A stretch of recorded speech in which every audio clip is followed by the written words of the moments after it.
Months passed, years, until 2 years later, parts of Dylan's body were found in a forest, a few miles from his father's house.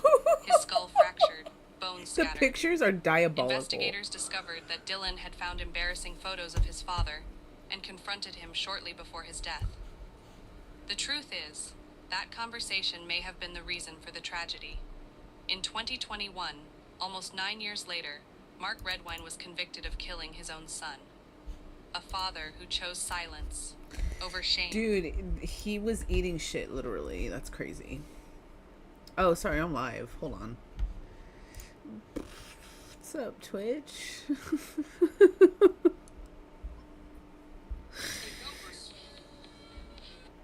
No. That's a no. That's a no for me.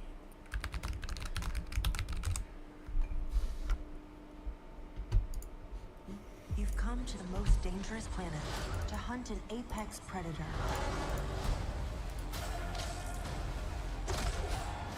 We might not be alone in this hunt.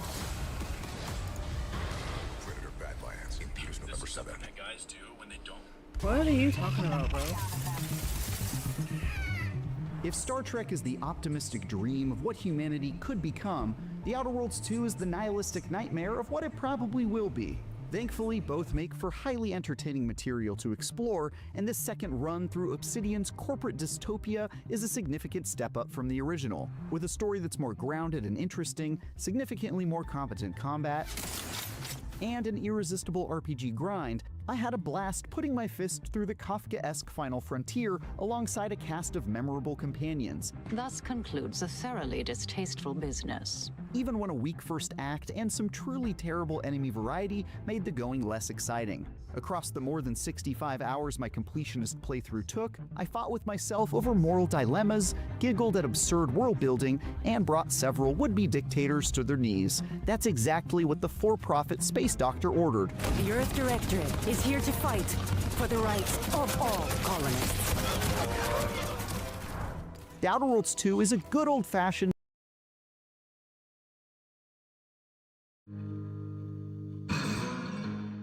The Outer Worlds is the you got chocolate and my peanut butter of RPGs. Obsidian, a developer that's made sequels to both BioWare's Star Wars Knights of the Old Republic and Bethesda's Fallout 3, has merged these two distinctive flavors, and they taste great together. I wouldn't quite call this space frontier themed adventure the best of both worlds, but it's a creative and well-made take that's both familiar and new all at once.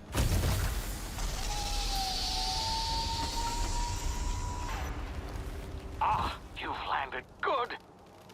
Hawthorne should be close by.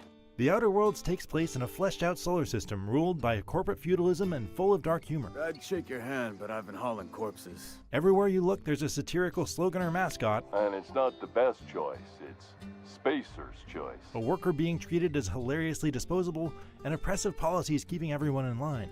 And as a big fan of the short-lived sci-fi western show Firefly, I spotted its influences everywhere, from the brand name of the energy weapon ammo to the fact that your junkie transport's young naive engineer lady talks like this. Load vapors into a liquid propellant tank? I think I know how to do that. It isn't hard to picture Captain Malcolm Reynolds reading off some of the more sarcastic dialogue options either. In some ways, it's nice that the story doesn't put a face on the evil corporate board that rules over this isolated colony until around 2/3 of the way through the roughly 30-hour campaign. On one hand, it feels aimless for a long time, but on the other, the quest to help a mad-ish scientist revive your fellow colonists from hibernation kind of fades into the background as you casually wander into the middle of morally gray conflicts and pick winners and losers, sometimes by shooting the losers. It's very familiar to anyone who's played a Fallout game, in that there's almost always multiple ways to fight, talk, or sneak your way through. While I did enjoy hearing about the philosophical differences between factions, there aren't many big surprises in how quests play out. What a weight that is off my shoulders. There is a faction system in play that keeps track of who you've helped or wronged, but it never really felt important because for the most part its only rewards are at vendors. But it's nice to know someone cares. Making my way there. One surprise is how bug-free it all is. I've only had one temporarily broken side quest in more than 30 hours. Watch and learn. Good job, Cap! Along the same lines, anybody who's played a BioWare RPG will recognize the Outer Worlds companion quests. I wouldn't say there's a breakout star among the crew, but they all have interesting backstories and are well acted. Even Felix has his moment. I have prepared a list of reasons why I believe you should hire me to join the crew of your ship and/or outlaw gang. And because you can have 2 companions with you at all times, every combination has lines of banter between them for extra personality alongside your voiceless protagonist. Not every idea is a remix, though. The Outer Worlds does its own clever things, like the way its skills and perk system incorporate companions into your character build. So if you're concentrating your skills on guns and dialogue, you can balance yourself out by bringing along Max to boost your hacking or Pavarti to boost your engineering. On top of that, you get a good amount of old-school control over their gear, perks, and behavior without getting bogged down in the overcomplicated weeds, and each one has a special combat skill that you can activate at will. Those come in handy when you're overwhelmed. These cutscene attacks can give you a breather in a big fight, and a lot of them have stun effects on top of big damage.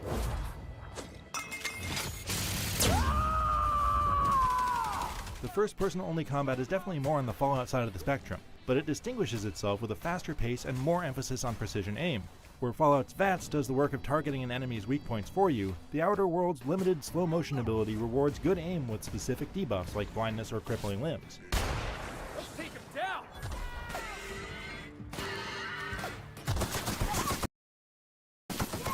Your ship, the Unreliable, serves as a hub that takes you between worlds and lets you mingle with your crew. It's similar to the Normandy in Mass Effect, to the point where it even has a sassy AI lady to chat with. It's been scientifically proven that those with more birthdays live longer. The locations it takes you to are all very different. Most are untamed wilderness full of alien beasts and marauders, but there's also a Citadel-like space station and a future urban capital city. It keeps things feeling fresh, and the colorful art style never feels drab or one-note. Because the Outer Worlds is split into smaller open-world maps, there's definitely not as much discoverable stuff out there to unexpectedly stumble upon between quest markers, but there's still a fair amount to hunt down, including the powerful and unique science weapons. That's another cool thing the Outer Worlds does with its skill system. It makes traditionally non-combat skills like science, persuasion, and hacking valuable in a fight by passively causing enemies to flee or cower. So even if you build toward non-combat skills, you're still at least somewhat viable against wildlife or marauders who can't be reasoned with. Another very original feature is faults, where you occasionally have the opportunity to opt into a weakness in exchange for a perk point that can unlock a powerful bonus. I got a few in my run that gave me vulnerabilities to certain attacks, which are meaningful weaknesses but rarely affected how I fought. The more interesting one gave me a debuff whenever I took fall damage. It's not a huge difference, but it is a random element that makes each playthrough unique.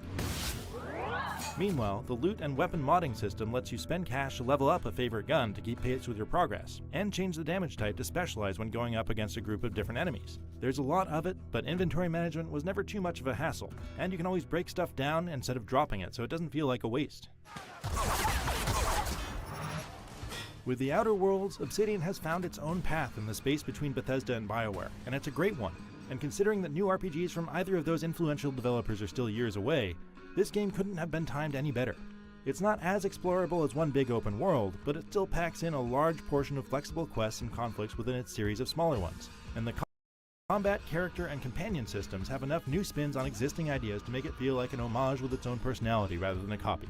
For more on the Outer Worlds, check out the first minutes of gameplay, take a tour of the Stellar Bay settlement, and get some character creation tips straight from Obsidian. And for everything else, stick with IGN.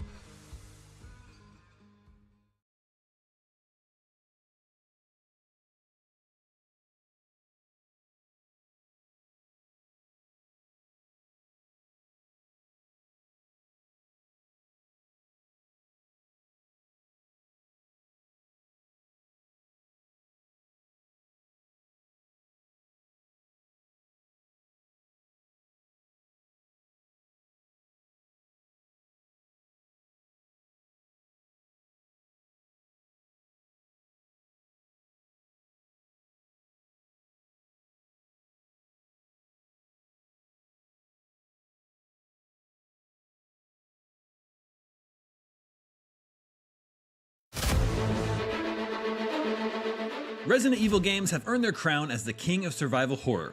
Capcom debuted its World of Mutants and Mercenaries in 1996 and has since grown Resident Evil into a multimedia franchise that spans over 24 console games, 6 films, 2 recent Netflix series, novels, comics, and even stage plays. Over time, Capcom has created a grand Resident Evil mythology with a core cast of recurring characters who will encounter the biohazard threats created by the evil Umbrella Corporation time and time again over the course of several decades that span across numerous games. There are 10 core Resident Evil games. Resident Evil 0 through 7, Village, and Code Veronica. However, the total number of Resident Evil have to be console games, honest, including I spin-offs love, and the remakes, games sits from around Resident 30. Evil. That number rises near 60 when accounting for mobile and pachinko games. For this chronological order, we're focusing on 12 Resident Evil games, all the 10 core entries and the 2 Revelations spin-offs. While many others are considered canon, this is not an exhaustive chronology, but rather an approachable guide to entering and enjoying the world of Resident Evil video games. Missing from this list are mobile and pachinko games, light gun, and Wii shooters. This includes Resident Evil Survivor, Survivor 2, Dead Aim, Umbrella Chronicles, and Darkside Chronicles, as well as non-canonical or difficult-to-access spin-offs that include Resident Evil Gaiden, Outbreak, Outbreak File No. 2, Mercenaries 3D, Operation Raccoon City, Resistance, Umbrella Corps, and Reverse.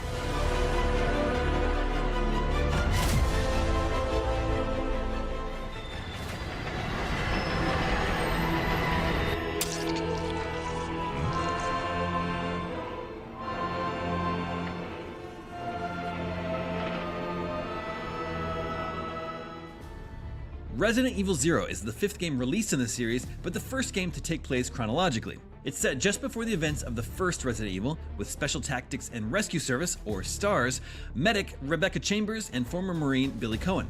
While investigating a mysterious train crash, the pair discover that the locomotive is in fact full of zombies. Billy and Rebecca uncover valuable information related to series villains Albert Wesker and William Birkin, and we also learn more about the origins of the sinister Umbrella Corporation and its deadly T-virus. The game leads directly into the events of Resident Evil 1, with Rebecca headed toward the mansion where she'll serve as a supporting character. Talk about one hell of a night.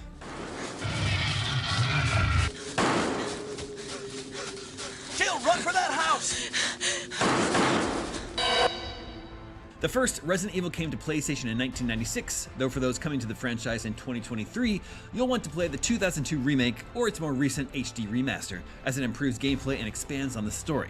Resident Evil 1 picks up directly after the events of Resident Evil 0. You play as one of 2 STARS agents, Chris Redfield or Jill Valentine, who come to the Spencer Mansion while investigating a series of murders in the woodlands outside of Raccoon City. The 2 protagonists will encounter the murderous, mutated victims of the T-virus and uncover key information about Umbrella and its biological experimentation. Chris and Jill, in the events of the Spencer Mansion, will set the stage for the entire series, introducing 2 of the series' recurring heroes, its main villains, Albert Wesker and Umbrella Corporation, and various cast members who will pop up throughout the Resident Evil timeline. Don't shoot! Get down! Set 2 months after the events of Resident Evil 0 and 1, Resident Evil 2 introduces 2 new protagonists, rookie cop Leon Kennedy and Chris's sister Claire Redfield, each with their own connected yet distinct campaign. For Leon, it's his first day as a Raccoon City police officer, only for the city to become overrun by zombies. Claire, meanwhile, is looking for her brother, only to get wrapped up in the dark Umbrella conspiracy. Resident Evil 2 also introduces recurring characters Ada Wong, Sherry Birkin, and the iconic Tyrant enemy. We learn more about William Birkin and his work on an even more threatening virus called the G-Virus, while Leon and Claire uncover more disturbing details about the clandestine work of Umbrella, as well as its ties to the Raccoon Police Department. I don't have time to explain. You gotta get out of there right now! All right, let me grab my...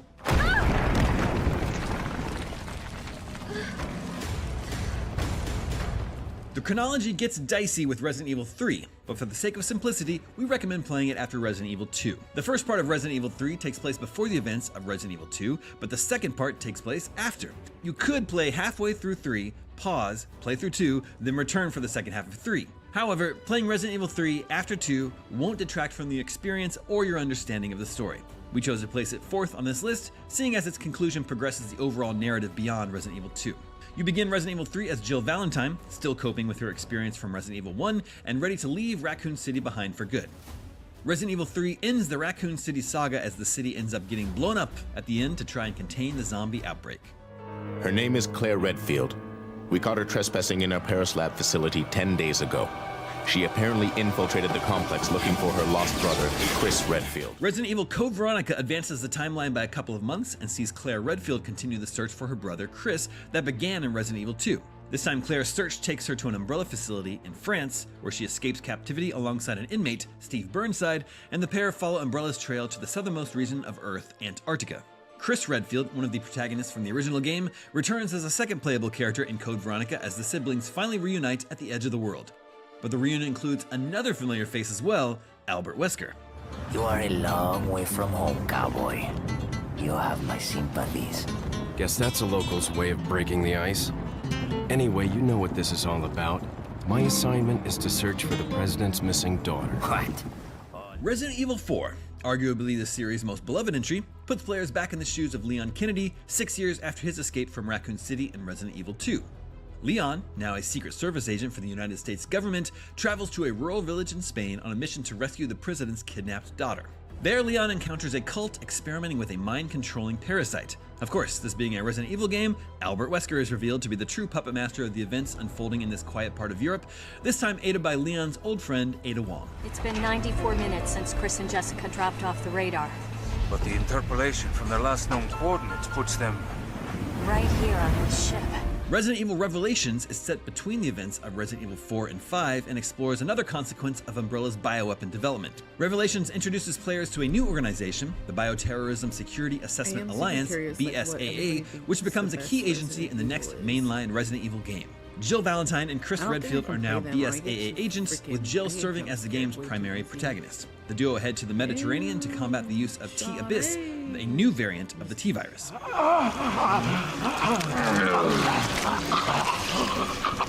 Freeze! Resident Evil 5 is set 5 years after Resident Evil 4. Chris Redfield, as part of the BSAA, flies to Africa with his new partner, Sheva Alomar, to prevent the black market sale of a bioweapon. The people of Kajuju, however, have already been infected with an enhanced version of the mind-controlling parasite previously seen in Resident Evil 4. While their mission is to stop the sale of a new bioweapon, Chris also embarks on the more personal mission of finding his long-lost partner, Jill Valentine. And spoiler alert, Albert Wesker is yet again the primary villain of this game. Claire Redfield, you're coming with us. No, there must be some kind of... Resident Evil Revelations 2 is set between Resident Evil 5 and 6 and returns to Claire Redfield for the first time since the events of Code Veronica. The game is split into 4 episodes, with each episode divided into 2 parts. A past sequence featuring Claire and Moira Burton, daughter of former STARS member Barry Burton, and a present timeline starring Barry himself, who is attempting to locate the 2 women. As if one Wesker wasn't enough, Revelations 2 also introduces a new member of the Wesker family, Albert's sister, Alex. What happened to the legendary Chris Redfield, huh? What happened to you? It's a good thing Finn's not around to see you this way. Resident Evil 6 is set 3 to 4 years after the events of Resident Evil 5 and brings back many of the game's former protagonists. It weaves together 4 campaigns starring Leon Kennedy, Chris Redfield, Ada Wong, and a mercenary named Jake Muller. The BSAA introduced in Revelations plays an important role in Resident Evil 6, as the quartet of protagonists work to squash the bioterrorist group Neo Umbrella and prevent the spread of yet another mutant-creating virus, the C virus. In a surprise twist, the new Wesker member introduced in Resident Evil 6 is not the villain, but rather the protagonist, Jake Muller, who is actually Albert Wesker's son. Hit-Boy's got to eat. He got to have his supper. Come here, boy. Let's do this. With Resident Evil 7 Biohazard, Capcom reinvented the franchise in several ways. For the first time, the series introduces a new protagonist in Ethan Winters, and most notably, it switches the series' long-running perspective from third person to first person. Despite all these changes, RE7 still exists on the series' canonical timeline. The series once again time jumps, this time 4 years after the events of Resident Evil 6 to 2017 in rural Louisiana. The setting, however, is not some elaborate medical facility, but rather the home of the Baker family. While ties to past Resident Evil games are rather loose in this one, many of the series staples are here. Clandestine human experimentation, bioweapons, and towards the end, a somewhat familiar face in Chris Redfield, who is looking a bit different this time around. Take him away. I said get your hands off her! Ethan, no. Dinner time. Resident Evil Village is a continuation and the conclusion of Ethan Winters' story, set 3 years after the events of RE7. Biohazard and Village stand on their own as a duology of games. Still, Village includes a few more ties to the series' past, including a more prominent role for series mainstay Chris Redfield, and further information about the origins of Umbrella and how the company ties into the events of Resident Evil 7 and Village. A post-credits scene extends the timeline even further, officially taking the series out of our timeline and into the future. Oh my god, Rose is so weird. Yeah, it's like she sees things that aren't there. Creepy. Stay away from us, you freak. Imagine wanting to be friends She's with her. definitely Ew, something just moved on her hand. Picking up shortly after Village's post-credits scene and 16 years after the main story of Village, Shadows of Rose progresses the Resident Evil timeline further than any game before it. Assuming the events of Village take place in 2021, Shadows of Rose brings the franchise into the near future of 2037.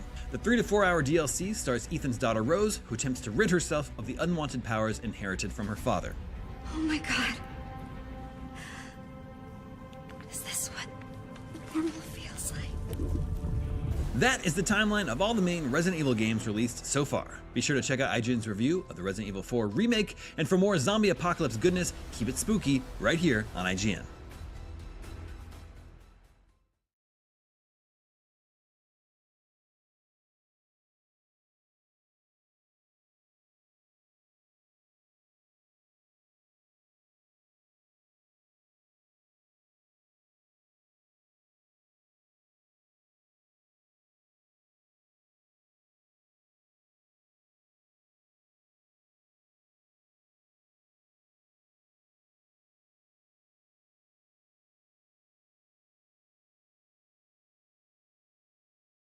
Resident Evil is amazing. It's a franchise that took many risks and has blessed our lives with hours of scary entertainment. The series has had its ups and downs, but at the end of the sunrise, Resident Evil has done so much for the gaming industry. Hello, my name is Manny, and today I'm going to rank every single Resident Evil game, giving my quick and honest review of every mainline entry. This is part 1, and today I am only going to rank the mainline games. And yes, some of you guys might hate me for this, but I do consider Resident Evil Code Veronica to be a spin-off, so I will not be ranking that game today. If you guys want a part 2 where I rank all of the spin-off games, then be sure to leave a like on the video and comment below your official rankings of the mainline Resident Evil games. But without further ado, let's get to it.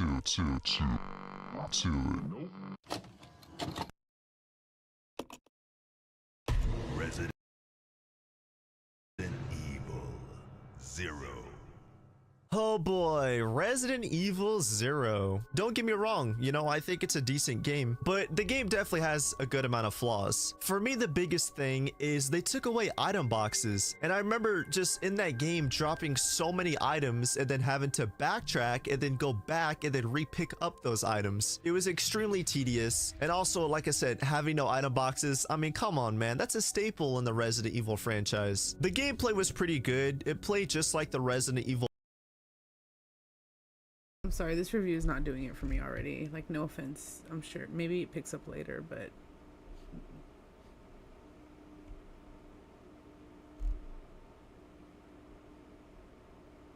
okay, I watched an Outer Worlds review.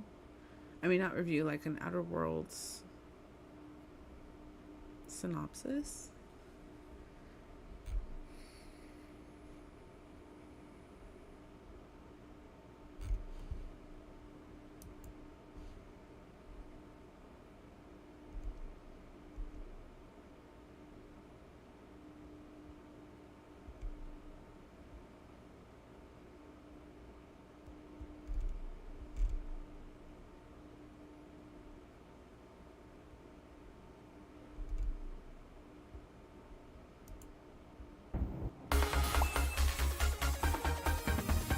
Oh, I forgot. I don't have YouTube Premium anymore.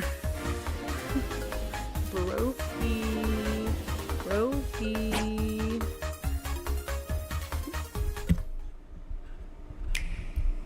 In Pokemon Legends ZA, battles now take place in real time. Timing and positioning are crucial. Become the very best trainer in a citywide battle royale. Pokemon Legends ZA. Evolve your experience. It seems like a distant memory now, but there was a painful period where the Resident Evil series lost touch with its survival horror roots. While Resident Evil 4 is rightly celebrated, it significantly ramped up the action, which laid the groundwork for both Resident Evil 5 and 6 to practically abandon the genre altogether. 2017 finally saw Capcom return to the classic survival horror feeling, with Resident Evil 7 Biohazard. but it did so from an entirely new first-person perspective, and through the use of a grimier, Texas Chainsaw Massacre-like cast of characters. Our new protagonist, Ethan Winters, is forced to take on the Louisiana swamp-dwelling family, the Bakers, who force him to endure a gauntlet of grisly challenges. Gone were the roundhouse kicks, quick-time events, and off-the-charts bombast, and back was delicate resource management, a re-established power balance in the antagonist's favour, and the long-overdue return of a stalker enemy. It's impossible not to think of Resident Evil when talking about survival horror, but it's only thanks to Resident Evil 7's genre renaissance that they're still considered synonymous with each other, rather than survival horror being just a footnote in the history of the series. Welcome to the family, son.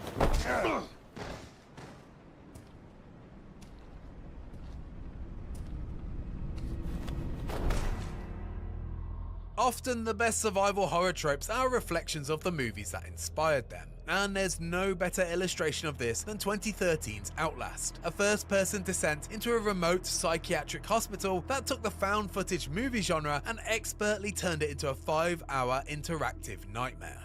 Outlast is relentless and in traditional survival horror fashion gives you very little to defend yourself with. It does, however, effectively turn vision into an in-game resource, with the majority of the gloomy hospital only visible through the green grainy lens of your camera's night vision. It's vital you build up a stockpile of batteries to keep it powered up. AA's are as important in Outlast as the bullets are in Resident Evil, and without them you're completely blind to the horrors that lurk in the dark. When you can see what's chasing you, Outlast is as scary as any game on the list, but when the lights go out, it stands nearly in a league of its own. Oh, okay, yeah. Yeah, that sounds good. Much like Outlast, Alan Wake 2 also commodifies light, although unlike its more action-led predecessor, it strikes a perfect balance of tense survival horror gameplay and a cinematic, surreal nightmare. Developer Remedy's unsettling story follows the intertwined journeys of titular writer Alan Wake and FBI agent Saga Anderson. As Alan, you'll blast ghostly figures and solve Resident Evil-esque puzzles in a nightmare version of New York City. But the further you venture, the stranger things get. You'll write new pathways through reality, witness a bizarre Finnish horror movie, endure an anxiety-inducing chat show, and take part in the best rock opera you've ever gunned your way through. Saga's chapters, meanwhile, see the story transform into a blend of Hannibal and Zodiac, with Silent Hill-like exploration and combat sitting neatly next to the police procedural work. As you investigate a chilling chain of ritual murders, you'll need to arrange clues on your evidence board and drill deeper into the minds of your many suspects. Alan Wake 2 finds a unique way to combine familiar survival horror gameplay with Lynchian cinematic flair, resulting in a deeply ambitious, frequently disturbing experience that both feels true to the genre and something completely fresh. This is not the story I hoped it would be. This is not the ending I wanted. This story will eat us alive.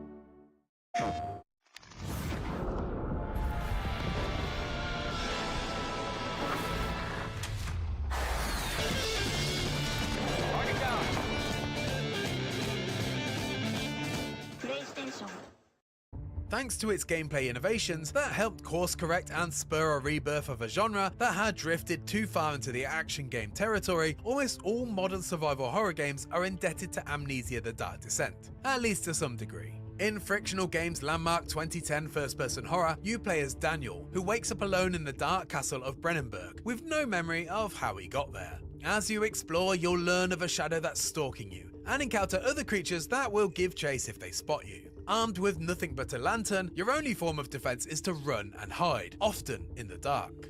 This cat and mouse experience is a common survival horror trait today, but back in 2010, it was a stark contrast against the more action-oriented horror games like Resident Evil 5, which was released just 1 year earlier.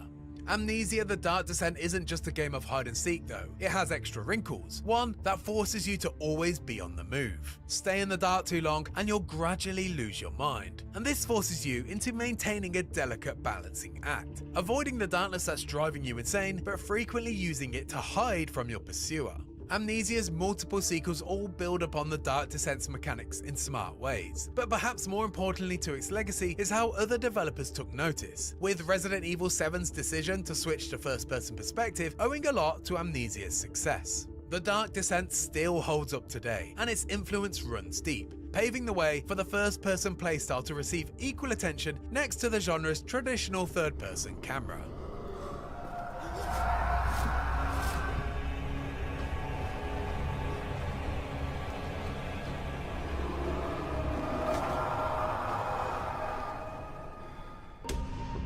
It's hard to imagine what horror in video games would look like without the arrival of Resident Evil. The first in a long-running and extremely successful series arrived in 1996, letting players explore the zombie-infested, puzzle-ridden Spencer Mansion. And it's fair to say that the survival horror genre hasn't looked back since.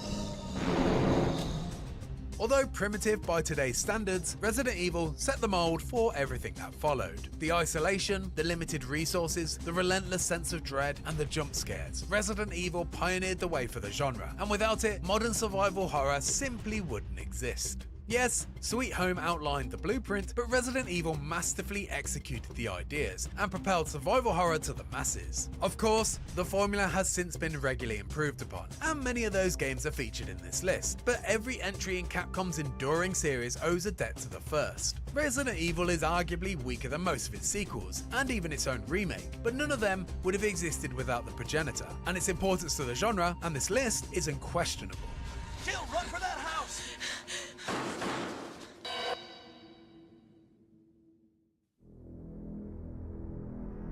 1979's Alien is a masterclass in fear, building uneasy tension and suspense with the threat of its single deadly xenomorph. On paper, the film's concept is not easily translated into video game form, and there certainly were many failed attempts until Creative Assembly's Alien Isolation arrived in 2014. Alien Isolation abandons pulse rifles, gung-ho colonial marines, and gallons of acid blood in favour of survival horror trappings, asking you to outwit a single, indestructible stalker that hunts you around the sprawling Sevastopol space station.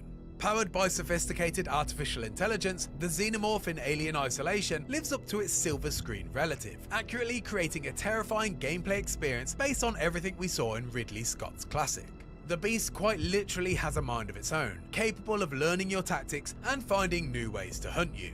And in a list full of games with stalker enemies, it's still hard to look past the perfect organism as the greatest hunter of them all. With only stealth, guts, and a few select tools to help you survive, Alien Isolation is a terrifying horror simulator that not only instantly became the best Alien video game of all time, but also one of the very best examples of the survival horror genre.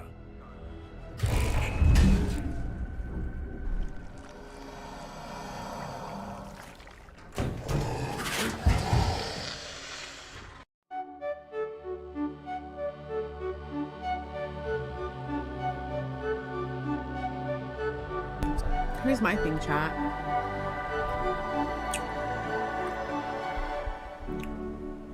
I feel like I get too scared in horror games though. Oh.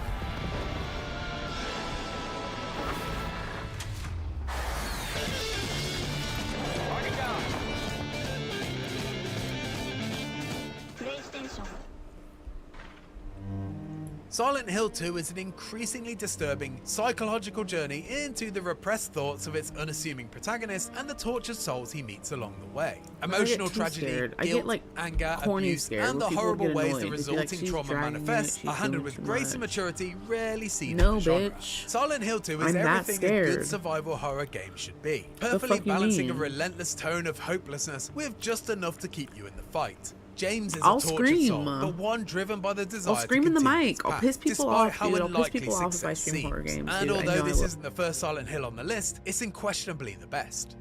Mary.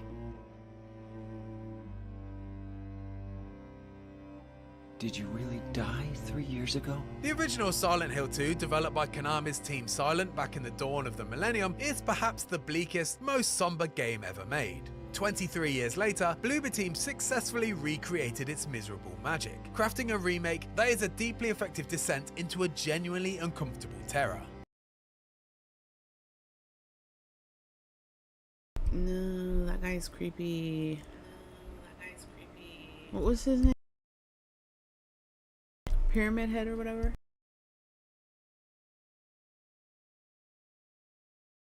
With the 2024 remake, Team Silent's nightmarish vision is preserved, and it's a modern reminder not just of an era where Konami was a master of survival horror, but also of the significant power of Silent Hill 2's timeless misery. I know what you are. I know why I needed you. Now, before we get to number 1 on this list, you're probably wondering, where are Resident Evil 4 and Dead Space? Well, as we've mentioned previously, despite being survival horror's most famous series, Resident Evil has often veered into the more action-heavy territory, particularly with its run from Resident Evil 4 to 6. And that's also true of the entire Dead Space trilogy, which affords you more ammo than you'll ever use and places far more focus on action sequences and bombast than a desperate fight for survival. Survival horror, at least as far as we're concerned, is defined by impossible odds, a relentless pursuit, an ongoing sense that you're never quite equipped for what's in front of you. So, while Resident Evil 4, Dead Space, and many more are all-time great games, and unquestionably still horror games, they fall just short of the strict survival horror criteria that we've used for this list. Story of my life. And now, on to number 1.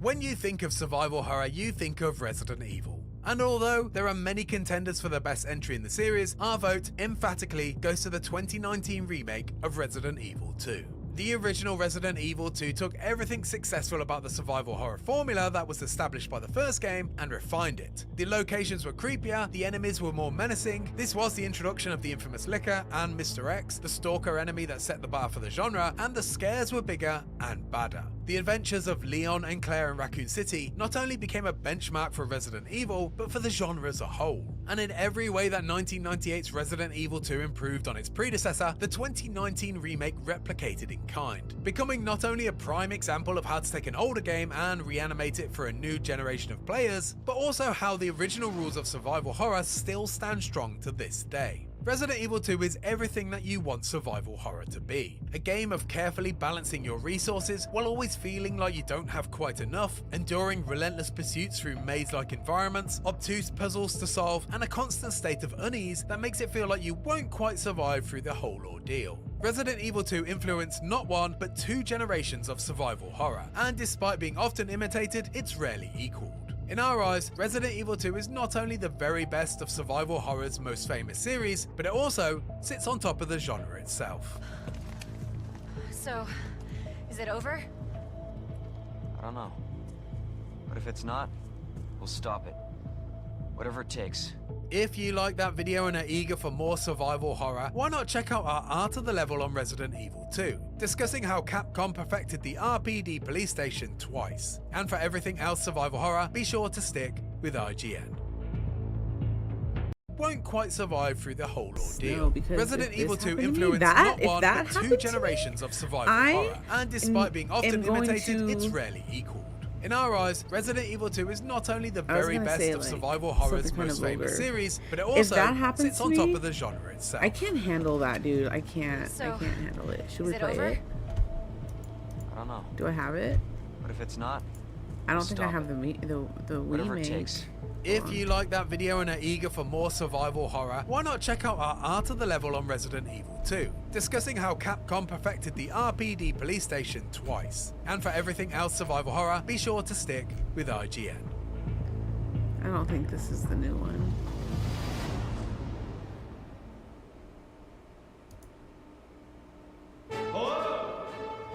I'm doing pretty great these days, which is weird because I have terrible decision-making skills and I spend money on like the dumbest stuff imaginable. This water, 20 grand. Used to be ice from a comet. And no, it does not taste good. Oh, that's Sonny. I pay him more than most people make in a year to hold a grape. He's my only...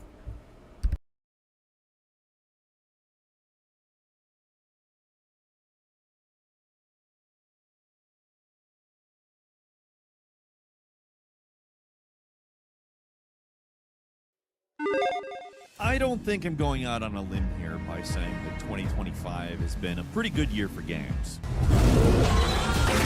The GTA 6 delay, it stings, not gonna pretend it doesn't, but even without it, this has been a stacked year with a ton of interesting and different, diverse games. To some extent, I'm almost happier GTA is a 2026 game. Gives all this other great stuff room to breathe, as well as some room to battle it out in what's probably the most stacked and crowded Game of the Year contests in recent memory. What makes this year's Game of the Year discussion so interesting is that there's no big, obvious frontrunner. There's no GTA 5 or Elden Ring to take the air out of the room. Obviously, everyone's going to have their own personal favorites, but even among us here in the Game Ranks crew, there's varying opinions on what could and should win, but even more so, just an evaluation of what probably will win. Often there's a game where we're all like, well, that's going to win, even if we wanted to or not. We're not at that point. And yeah, I get it. It seems like it might be a little early to start this discussion, but keep in mind, ballots for Game of the Year at the Game Awards go out early November, and the actual show airs between December 6th and 12th, depending on the year. In 2025, the show's airing December 11th, and because the ballots go out so early, games that come out in November, December just aren't eligible to win. Now, obviously, the Game Awards aren't the definitive Game of the Year. I mean, for the most part, it's considered the big one, but every website does their own awards and everybody has their own personal top picks. A lot of the time, you read a certain site or watch a certain person because you agree with them, and then what they put as Game of the Award matters more than the Game Awards to you, but collectively speaking, like the Oscars or the Emmys, the Game Awards are a lightning rod of discussion. It's the biggest award show in gaming, and no matter how much you or I might disagree with them, they're the big boys. So, hi folks, it's Falcon, and today on Game Ranks, we're gonna run down the frankly ridiculous slate of games in the running for Game of the Year 2025. We're not doing it as a list necessarily here. I think this one's better suited for a more discussion format, because some games we're gonna want to talk more about, some games we're gonna want to talk less about. And before we get going, I just gotta say, if you like what we do, we would really appreciate if you'd subscribe to it. But without any further ado, let's talk about how Game of the Year 2025 is gonna be ridiculous. So, it's obviously fun to speculate and talk about Game of the Year, who's going to win, what lived up to the hype, what didn't, what deserves recognition, what isn't gonna get it. But of course, if you like a game, and you play the game, and you enjoy the game, that's what really matters. This is just fun to speculate about, especially if you're terminally industry-brained, like we all are here. So before we get into what games we do think will make up the primary nominees for the Game Awards, let's just run down how much of an insane year it's been. So what's so interesting about 2025, it's a pretty solid mix of more standard, expected, highly anticipated, hyped, or even overhyped, big games, and those sort of out-of-nowhere surprise slam dunks. There's been plenty of it. Starting with Kingdom Come Deliverance 2 in February, this game kind of caught us all by surprise because while the first game is kind of a flawed gem, the sequel is absolutely excellent. It's got an engaging story, unique challenging gameplay, a beautiful world to explore, and it was impressively stable compared to how much of a buggy mess the original was. Kingdom Come was an immediate Game of the Year contender. It really is a huge step up from the first game, and it deserves all the accolades it got. Later the same month, though, we got another game that everybody pre-release was kind of like, oh, this is probably going to be a Game of the Year candidate, but it didn't really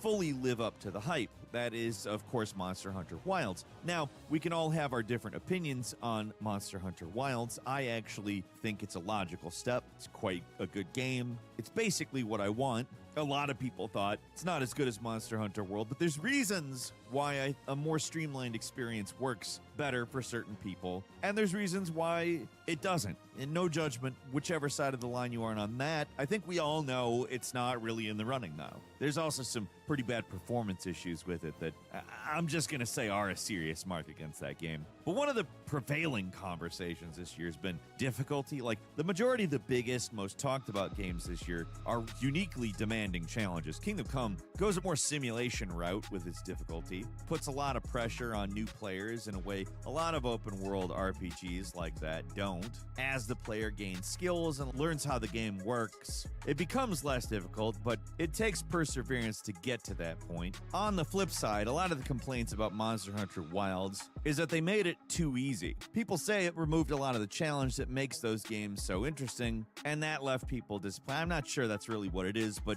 I get why people are saying that too. But Split Fiction, that's a game that doesn't really fit the difficulty discussion. Came out March 6th. It's one of those games we all expected to be good, and it was. As a follow-up to It Takes Two, it's an absolute triumph of co-op game design. It's creative, it's a whole lot of fun, while being being mechanically a little more complex. Sure, the story is fluff, but It Takes Two story is odd, to say the least, at sometimes. And I'm just gonna say this one has a more entertaining story. It seems like almost a prerequisite nomination. I feel like it would basically any other year. And at least early on, I think we all assumed 2025 wasn't gonna be as stacked as it is. So maybe at the time, seemed like an easy lock for those 5 slots. But now in September, it's not an easy pick. Of course, it's still a great co-op game, and some of those early safety votes are, I mean, they make sense. I think Split Fiction's probably in the running. But there's a lot to talk about, so I'm gonna say I don't know that this is a guaranteed inclusion. I think it's fairly safe, but not a lock. Assassin's Creed Shadows came out March 20th, and it was generally considered a step up for the series. I don't think these win Game of the Year anymore. They're going to have to completely reboot the whole thing or make a new one from the ground up, and I don't think they're going to do that. Getting back on track, I think the next major pick for many, especially at time of release, was Blueprints, which came out April 10th. It's a roguelike puzzle game. It's difficult to define, hard to pin down. I do think what drove so much of its appeal, especially early on, though, is just that. It's weird, and it's a brutally challenging puzzle game that is literally full of surprises. There's genuinely mind-blowing stuff in this game, but it's all wrapped up in a semi-random roguelike structure. At first, it feels like the randomness is bullshit, and then you get far enough in, you start understanding that you can control the randomness, and it's satisfying as hell. And then you get further in, and the randomness starts to feel like bullshit again. It impresses early, and it's extremely difficult to solve on your own. But in this case, the difficulty of the game is a double-edged sword. Some people love it, some don't. I think opinions are a little more divisive now than back when it immediately came out. But ultimately, I think it's another major contender for Game of the Year, even with other more popular games overshadowing it. Like Clair Obscur Expedition 33, a game that absolutely dominated the discussion and is in many ways still one of the front runners for Game of the Year 2025. I think people were seriously following the game before release. They knew it was going to be something special, but for a lot of us, it really blindsided us. You see this thing without knowing much about it, you assume it's going to be maybe a flawed cult classic or a middling JRPG wannabe. Instant Classic was definitely not on my bingo card. I talked about it repeatedly before it came out in upcoming game lists, and I mean, it looked cool to me, but I wasn't expecting it to, blow my mind or anything. It did, though. Like, coming from such a small team being sold for a lower price point, the level of quality is just through the roof. It's an excellent RPG, a beautiful story, excellent voice acting, incredible music, and an innovative battle system that remains a nostalgic throwback. It is that and a bold step forward at the same time. That's what makes the game work so well. While certain games have kind of inevitably faded from memory somewhat, the game is still heavily in the conversation. It's a constant source of debate and discussion. It's got challenging gameplay, it's complex, has a somewhat divisive story, and a weird relationship with the RPG genre, given it's from France and it's a Japanese RPG. One of those games that's deliberately old school, but also very modern in a way that speaks to people. It wasn't until June 26th that we did get another game with the same caliber with Death Stranding 2. Major games released between, like Doom the Dark Ages, Mario Kart World, and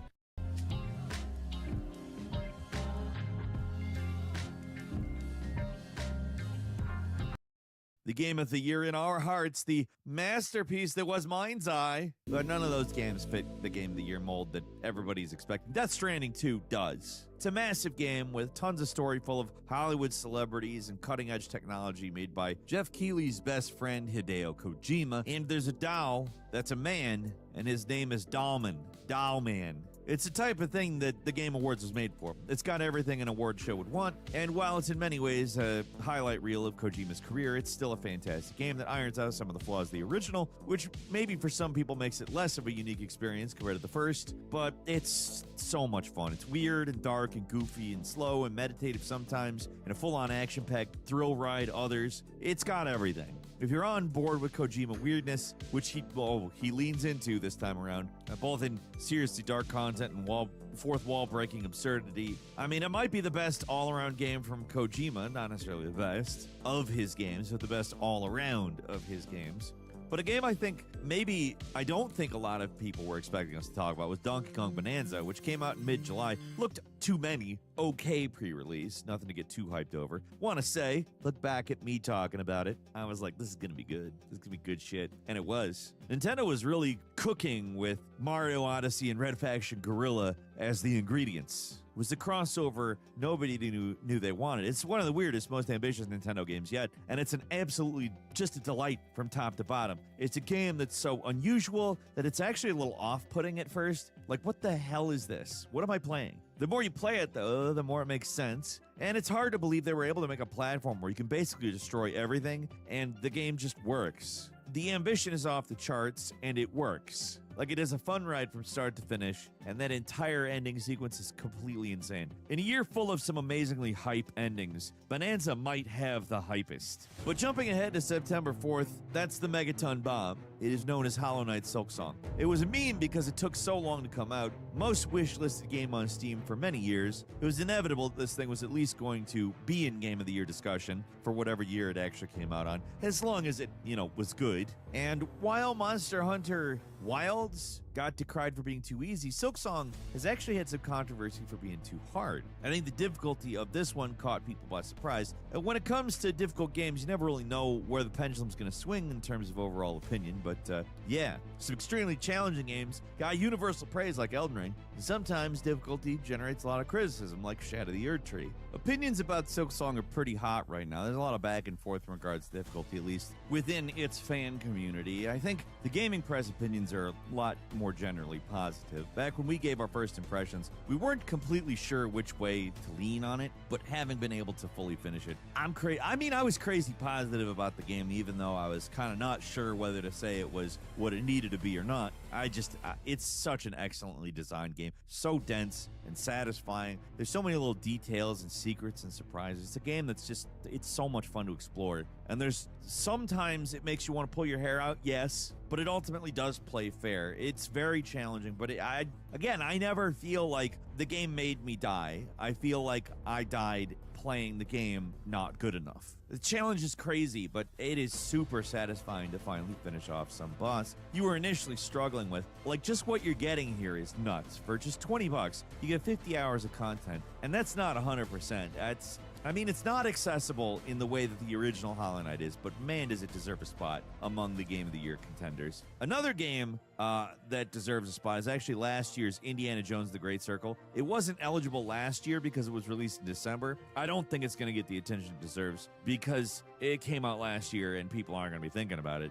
Man, is it an excellent game, and it's probably Machine Game's best. It's the best Indiana Jones adventure since The Last Crusade by a frickin' country mile. The gameplay is like closer to Dishonored than an Uncharted game. It's a super satisfying blockbuster of a game that I just wanted to give a shout out here because I don't think it's going to get the attention that it deserves. Other than that, what's left? And there's a few upcoming games of potential, like Hades 2 is releasing out of early access September 25th. Ghost of Yotei is coming October 2nd. It's been a while since we've gotten a proper AAA PlayStation Game of the Year. And the first Ghost of Tsushima, still holds a special place in a lot of people's hearts. Right now, it's kind of hard to say how much attention the follow-up is going to get because what is it going to bring to the table that the original didn't? We'll see. Is it more of the game? Is that what people want? Is that enough? These are all questions we won't be able to answer until we've actually, played the game. There's more big games coming out with a few. Silent Hill F is going to be a big one. Battlefield 6, Black Ops 7, Ninja Gaiden 4, Vampire the Masquerade Bloodlines 2, Outer Worlds 2, Metroid Prime 4. But there's going to be a few of these that aren't even eligible. Call of Duty games also just don't win Game of the Year. Battlefield games probably foolhardy to expect that as well. Not an indictment of their quality, it's just they don't generate the kind of buzz with the voting audience that a game like Silent Hill F, if done right, could. Kind of a wild card, could go either way. We've been surprised so many times this year, so who knows? So here, these are the games that I think are likely to be in the running for Game of the Year 2025. Clair Obscur Expedition 33, Death Stranding 2, Donkey Kong Bonanza, Hollow Knight Silksong, Kingdom Come Deliverance 2, Split Fiction, Blueprints, and maybe based on what happens when it comes out, what the game is when it comes out, Reputation certainly precedes it, but it could be, out of the running based on just being an uninspired follow-up. Ghost of Yotei. Hades 2 is a really good game, and the first one got a lot of buzz and awards, but this is not getting the attention the first one did. Might be wrong, could sweep the awards like the first game did, but at least right now, I'm just not seeing the hype. that's 7 pretty legitimate contenders for the big award, even though we're leaving out some pretty popular and well-regarded games. I mean, Mario Kart World is very high rated, and Elden Ring came out this year, though, and it's not even in the conversation. It's been a packed year without question, and that's not even counting some of the big possible dark horse candidates could sweep in out of nowhere. Now, to be clear, the games I'm going to call dark horses, I don't expect any of them to be in the running. Maybe they should be in the running, but I don't expect it. Like Schedule 1, it's a standout indie game, but it's just a little too early access. Deltarune Chapter 3 and 4 could get some attention. And then there's the darkest of dark horses, a little indie game called Look Outside that has burrowed into my brain, just won't go away. It's a relatively crude RPG Maker game that somehow manages to be one of the most haunting, legitimately scary, yet also hilarious games I've ever played. There's nothing out there quite like Look Outside. The more I think about it, the more I do feel it deserves a serious consideration, at least for nomination of the Game of the Year. It's pretty far from typical Game of the Year material, but look at the list. It's eclectic as hell. The gamut runs from most star-studded AAA to some pretty small indies. Blueprints was made by one guy, a solo developer. Silk Song was made by 3 guys. I mean, there's triple the amount of guys, but very few guys. These kinds of indie games, they would have no chance in hell a few years ago, but like War, things have changed. Indies are, I mean, the idea of an indie game is becoming mainstream. You don't release a game independently and just expect it to be mainstream, but it's possible now. Probably the most talked about and highly anticipated game of the year is Silk Song. So who's gonna win though? Now that, I have no idea. Last year the winner was Astrobot, and that took some people by surprise. 2024 was kind of in a similar place where there was no clear winner, but I don't think the quality of the competition was quite the same. Everything's like really good this year. Like there's definitely some of the games we've mentioned today that are gonna be considered all-time greats. We will remember at least some of these games decades from now. As good as this year's roster is, I kind of think Clear Obscure might be the front runner. It's kind of just catnip. Turn up the freshness with new Arm & Hammer Odor Blasters Deep Rinse and Revitalize. Awaken to a world of wonder in Final Fantasy XIV. Votes in these things. It's got the attention, it's got the hype. It's also an out of nowhere small developer doing something crazy that's considered big, but that doesn't mean the outcome's certain. Sometimes the safest pick is the most controversial pick. I suspect that played a bit of a part in why Astrobot won. Not to knock that game, but some people were kind of mad because it was just a safe choice. It's a great game though. If 2025 has an equivalent, it's maybe Death Stranding 2 or Split Fiction. Possibly, again, depending on how it is when it comes out, Ghost of Yotei. The big breakaway here is that if you're into a wide variety of games, this has been a really good year with a lot of interesting stuff to play. And even if you're only interested in the absolute best of the best that gets awards attention, there's still a lot to be happy about. Of course, not every single game on here is going to be everyone's cup of tea. And sure, the Game Awards is literally just a popularity contest for industry folks. It's ultimately, what we're talking about here, because there's plenty of great games, and I'm not going to knock a great game. A lot of these games are somebody's favorite game. These kinds of awards favor a certain kind of game, though, usually single player, generally story-driven, often mechanically demanding or innovative, while still maintaining a level of traditional standards of quality. So the truth is that whatever wins or loses, it doesn't really matter. What really matters is your own personal game of the year, your own favorites, your own not-so-favorites. Though it is nice to see something get recognized on a wider stage, I mean, we have to also acknowledge that Game of the Year sometimes feels a little bit meaningless. I mean, every video game under the sun gets a Game of the Year edition, no matter how good or bad it actually is. Everybody knows this stuff doesn't matter, but we can't help but obsess about it either way. For this reason, it's fun to talk about, right? I think so. And I think on that note, we have a comment section that you're more than welcome to talk about it with us and with others. So leave us a comment, let us know what you think. If you like this video, click like. If you're not subscribed, now's a great time to do so. We upload brand new videos every day of the week. Best way to see them first is, of course, a subscription. So click subscribe. Don't forget to enable notifications. And as always, we thank you very much for watching this video. I'm Falcon. You can follow me on Twitter, Falcon the Hero. We'll see you next time right here on Game Ranks.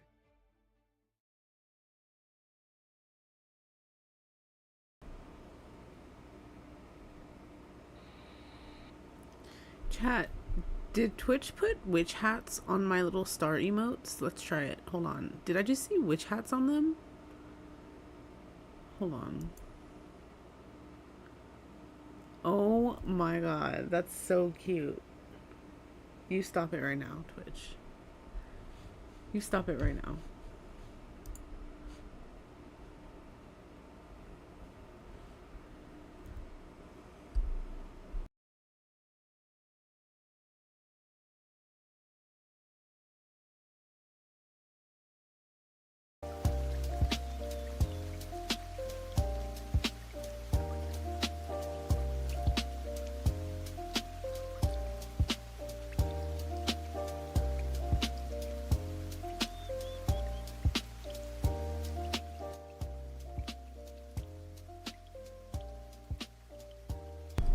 I'm gonna see if it's on sale on Steam.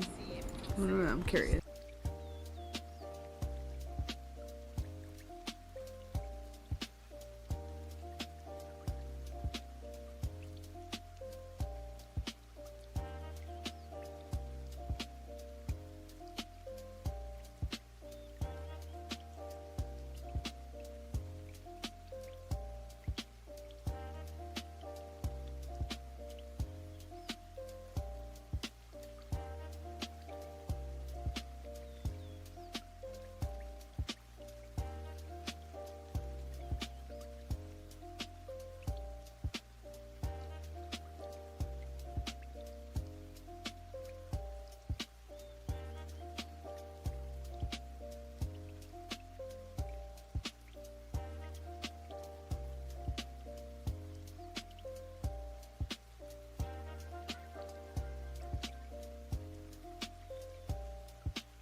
my bad.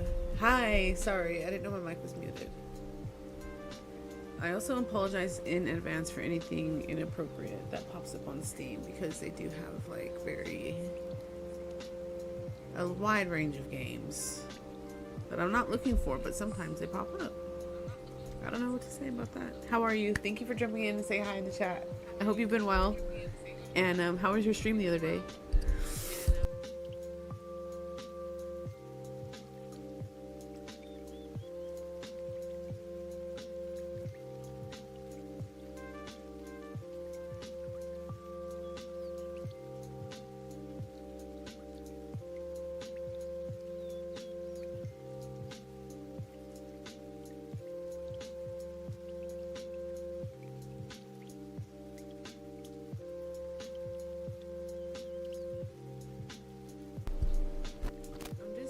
Browsing games right now to see if there's anything that looks good for free or if there's anything I want to buy. There's a few things I'm curious about.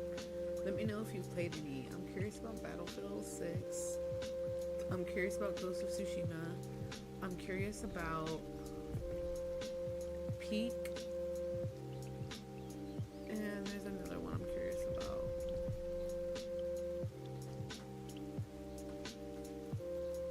I can't remember it right now.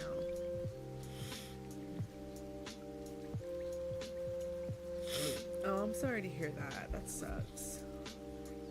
I'm so sorry. And the day before the birthday is diabolical. That's diabolical.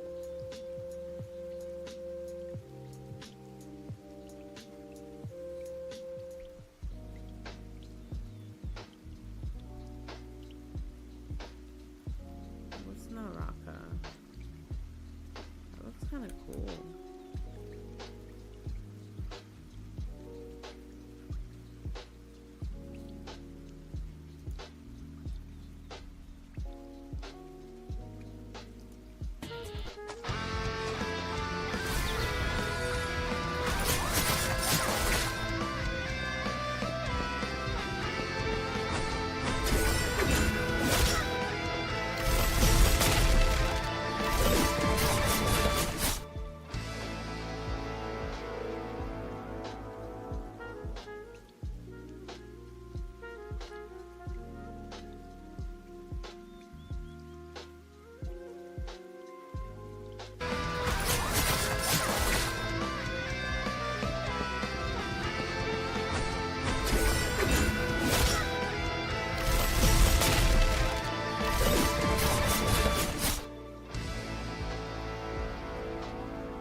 No shot. Was it out of state? Was it like long distance or?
I'm sorry to hear about that.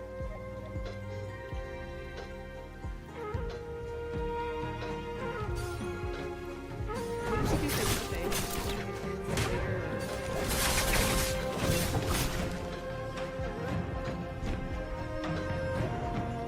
I have a cat that's crazy.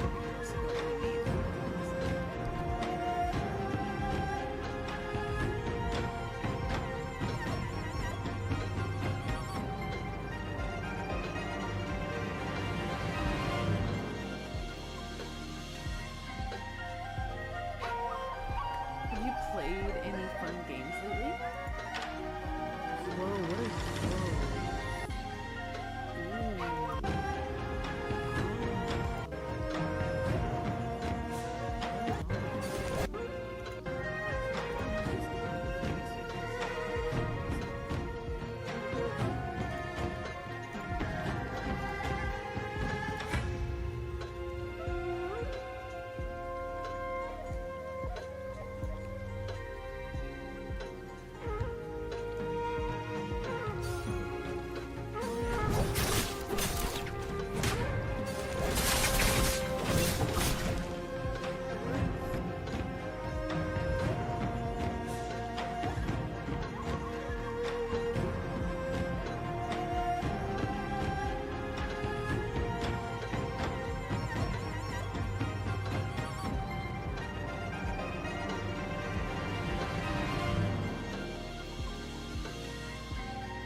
Oh, I hope it works. See if the commands work.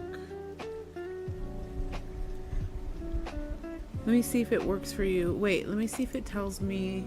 I honestly forgot how to do commands on, it won't let me do it on my own. I forgot how to do commands on my own stream. Dang, no way. 4 years is crazy.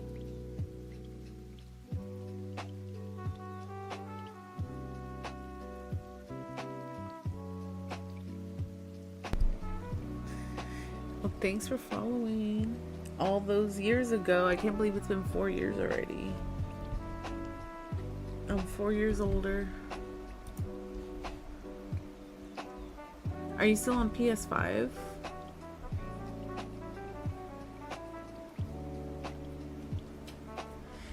Hey, stop it, little mister. Hey, little mister. Hey, little mister. This cat's crazy. Xbox used to be on PS. Shut up. You're on Xbox?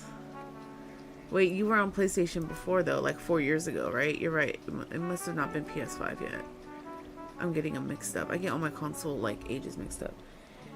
What happened?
hear you.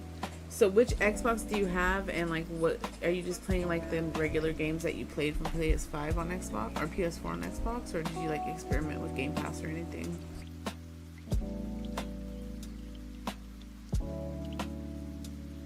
Oh, that's the worst, dude. Forgetting the password is honestly so annoying. And get this, someone tried to hack my like Microsoft Xbox account recently, so make sure you have two-factor authentication on. Because they try to get into my Microsoft account and probably like steal my credit card info or do some type of like data mining or whatever.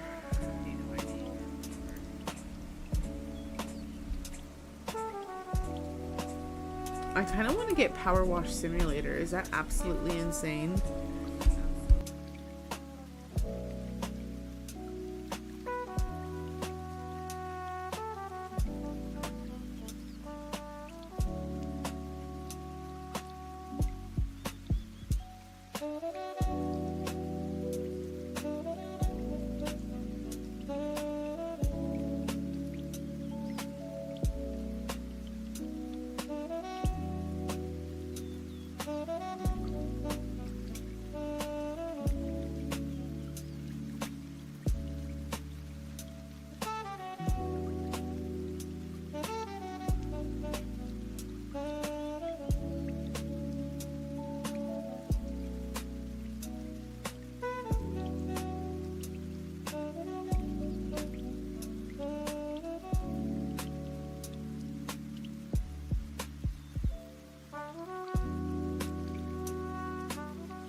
bogged down in pointless warfare.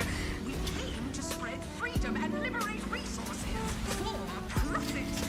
But this pesky Earth Directorate agent is mucking things up. They're not alone in doing so. And they think they can just choose how things play out. They could stop us from stealing the Protectorate's brainwashing technology, which we need to improve our market share. What if this stranger aligned with the Order and that world computer of theirs? That could be the key to closing the rifts that threaten the colonies. So, you see why this menace must be wiped from the face of existence. Or, better yet, brought to our side through the power of capitalism. Now, let's get out there and buy our way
Celebrate the beauty of capitalism by pre-ordering today.